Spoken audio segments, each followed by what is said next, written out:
Hey, Creative Chrissy here. Alright, so we put a new floor down, which I absolutely love. Except for the factory mistake, but we weren't paying attention when we were laying it down. Too late. I ain't pulling it back up. So I moved my office desk area into the living room. So I'm trying to get that straightened up. Finally got that top all cleared up now.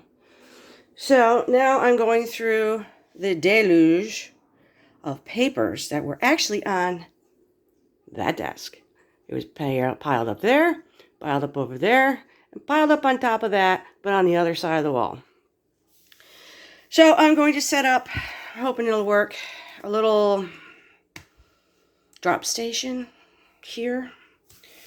Probably like a keep, shred, recycle.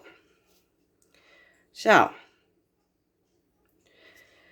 we'll see how that goes. I don't have any paper things to put them in, but that's okay.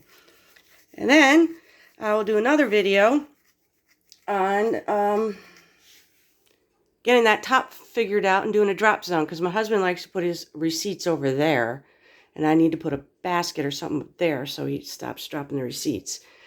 But here we go. Wish me the best of luck. And whew, that's a whole lot of paper to go through. So please like and subscribe, and if you have any suggestions, please feel free to comment below. Later.